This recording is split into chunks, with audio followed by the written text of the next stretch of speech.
नमस्कार। आज हामी वित्तीय बजारको त्यो भाषा बुझ्ने कोसिस गर्दैछौं जुन अक्सर रहस्यमय लाग्छ र हेर्नेछौं कि यसले बताइरहेका संकेतहरूलाई कसरी पढ्न सकिन्छ। अब पहिलो नजरमा हेर्दा त बजारको यो दैनिक उतार चढाव एकदमै अव्यवस्थित र कता हो कता केही पत्तो नहुने कोलाहल जस्तो लाग्छ नि, होइन र?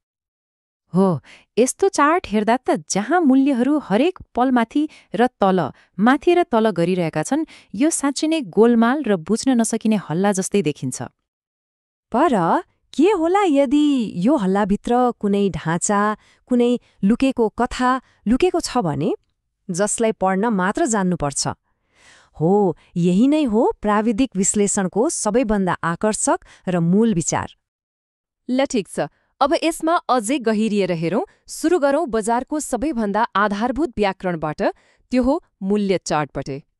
हामी मध्ये धेरैले लाइन चार्ट त देखेका छौं, जसले केवल दिनको अन्तिम मूल्यहरूलाई जोडेर एउटा रेखा बनाउँछ। तर गहिरो विश्लेषणका लागि विश्लेषकहरू बार चार्ट जस्ता उपकरणहरू रोज्छन्, जसले त्योभन्दा धेरै बढी जानकारी दिन्छ। हरेक एउटा बारले पूरै एक व्यापारिक दिनको कथा बन्छ। कहाँबाट सुरु भयो, दिनभरिमा सबैभन्दा माथि कहाँसम्म पुग्यो, सबैभन्दा तल कहाँसम्म झर्यो अनि अन्तिममा कहाँ गएर बन्द भयो। रमाइलो कुरा त के छ भने यी केवल 4 साधारण तथ्याङ्कहरूले नै हरेक दिन क्रेता र विक्रेता बीच भएको सानो ठूलो सङ्घर्षको पूरै चित्र देखाइदिन्छन्। जब यो आधारभूत भाषा बुझिन्छ, तब हामीले देख्न थाल्छौं कि मूल्यहरू त्यसै जथाभावी चल्दैनन्। तिनीहरू प्राय एउटा चक्र र लयमा चल्ने गर्छन्। चक्र विश्लेषणको एउटा मुख्य सिद्धान्त छ, जसलाई जोडिने सिद्धान्त भनिन्छ। यसले के भन्छ भने हामीले चार्टमा देख्ने जटिल उतार चढावहरू वास्तवमा धेरै साना साना सरल चक्रहरू मिलेर बनेका हुन्। यसलाई संगीतको तार जस्तै सोच्न सकिन्छ।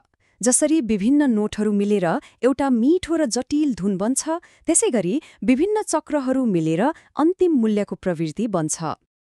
र यो छविले त्यो अवधारणालाई एकदमै राम्रोसँग देखाउँछ। हेर्नुहोस् त कसरी दुई साधारण तरङ्गहरू मिलेर एउटा जटिल तर वास्तविक देखिने मूल्य ढाँचा बनेको छ। अब अगाडि बढौं। विश्लेषकहरूले यी ढाँचाहरूलाई व्याख्या गर्न प्रयोग गर्ने उपकरणहरू हेरौं। विशेष गरी आजको आधुनिक युगमा जहाँ कम्प्युटर र इन्डिकेटरहरूको ठूलो भूमिका छ। यी उपकरणहरू हाम्रो लागि बजारको नक्सामा दिशा देखाउने कम्पास जस्तै हुन्। तर यो कुरा याद राख्नुपर्छ कि हरेक कम्पास जस्तै यिनीहरूका पनि आफ्नै शक्ति र कमजोरीहरू हुन्छन्। जस्तै प्याराबोलिक सार भन्ने इन्डिकेटर जब बजार एउटै बलियो र स्पष्ट दिशामा गइरहेको हुन्छ, त्यसलाई पछ्याउन एकदमै उत्कृष्ट हुन्छ। यसले नाफामा रहिरहन सही सङ्केतहरू दिन्छ। तर जब बजारको कुनै स्पष्ट दिशा हुँदैन र यताउति मात्रै चलिरहेको हुन्छ, त्यही उपकरण अविश्वसनीय बन्छ अनि यसले भ्रमित पार्ने गलत सङ्केतहरू दिन थाल्छ। यसले एउटा मुख्य कुरालाई प्रष्ट पार्छ। सिस्टमहरूले अनुशासन त दिन्छन्, तर तिनीहरू कुनै जादु होइनन्। तिनीहरू विशेष बजार अवस्थाहरूका लागि बनाइएका हुन्छन् र अरू अवस्थाहरूमा काम नगर्न सक्छन्। अब हामी यो यात्राको सबैभन्दा महत्त्वपूर्ण भागमा आइपुगेका छौं। ती नियमहरू जसले एक विश्लेषकलाई आफ्नै भावनाहरू र बजारको अनिश्चितताबाट बचाउँछ। यो व्यापारमा सबैभन्दा पुरानो तर सबैभन्दा महत्त्वपूर्ण भनाइहरूमध्ये एक हो। यसले के भन्छ भने कडा अनुशासन एकदमै आवश्यक छ। त्यसो भए कुरा के हो भने सफल व्यापार भनेको बजार कता जान्छ भनेर सही अनुमान लगाउनु मात्रै होइन रहेछ। यो त 3वटा कुराको गजबको मिश्रण हो। पूर्वानुमान मतलब के गर्ने, सही समय मतलब कहिले गर्ने, र सबैभन्दा महत्त्वपूर्ण मनी म्यानेजमेन्ट अर्थात् कति गर्ने। स्रोतबाट प्राप्त एउटा मुख्य सल्लाह के छ भने कुनै पनि एउटा बजारमा लिएको कुल जोखिम आफ्नो कुल पुँजीको 5%मा सीमित हुनुपर्छ। यसले बजारमा टिक्न मद्दत गर्छ। यी सबै उपकरणहरू र सिद्धान्तहरू हेरिसकेपछि मनमा एउटा प्रश्न उठ्नु स्वाभाविक हो, के प्राविधिक विश्लेषणले साँच्चै नै भविष्य बताउँछ त?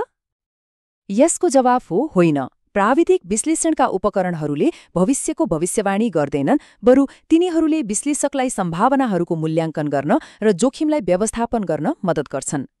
ठिक त्यसरी नै जसरी एक कलाकारले पहिले नै लेखिएको कथाको नक्कल गर्न नभई केही नयाँ सृजना गर्न आफ्ना उपकरणहरू प्रयोग गर्छ।